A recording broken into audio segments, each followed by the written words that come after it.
আমাদের সমাজে এই বিচার কে করবে? দেখেন এরা এত বড় মানে অন্যায় কাজগুলো করে রেহাই পাই যাচ্ছে, মানে আমাদের দেশে মানে তাদের কোনো বিচার নেই। আমার এই নিউজটা যারা দেখবেন সবাই ভিডিওটা শেয়ার করে দিবেন, তাড়াতাড়ি যেহেতু এদের বিচার করা হয় যে পদ্ধতি। আশেপাশে কোনো মেয়ে মানুষ আছে কিনা দেখ, মেয়ে মানুষ ছাড়া তো আমাদের ভিডিওতে ভিউজ কম হয়। ওরে গনি, কালকে আমরা একটা মেয়ে মানুষকে নিয়ে ভিডিও বানাইছি, এটা ভাইরাল হয়ে গেছে, 3 লাখ টাকা। দেখেন আমাদের সমাজ নিয়ে আমরা যতবারই ভিডিও বানাই সেগুলো এবং বইবার প্রতিবাদ আমরা একটা মেয়ে মানুষকে নিয়ে ভিডিও ছাড়ছি, 3 লাখ টাকা পাই গেছি। ওরে আর ভিডিও গত যে ভাইরাল হয়ে গেছে সাই যে ভিউজ কত হচ্ছে। কালকে দেখছি ফুলানিগুলো ভিডিও 1 মিলিয়ন ভিউজ আছে, সেগুলো এনতম 3 লাখ টির মতো বলে কামাল আছে খালি সমানে আলাকান আর যে কই গেল সাইহাগাত কত আছে। ওরে মাত্র 10,000 টিং আছে। হাই হাই, এত কম কিভাবে সম্ভব?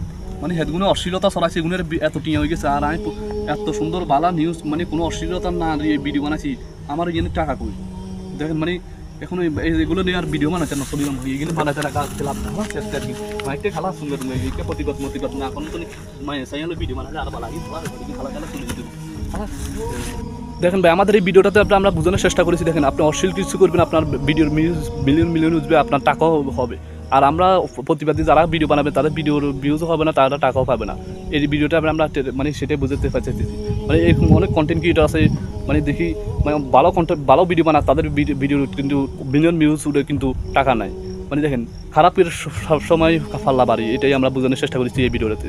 সবাই আমাদের জন্য দোয়া করবেন, আর অবশ্যই ফেসবুক পেজটা ফলো করে আমাদের সাথে থাকবেন, ভালো কিছু আসবে আপনাদের জন্য।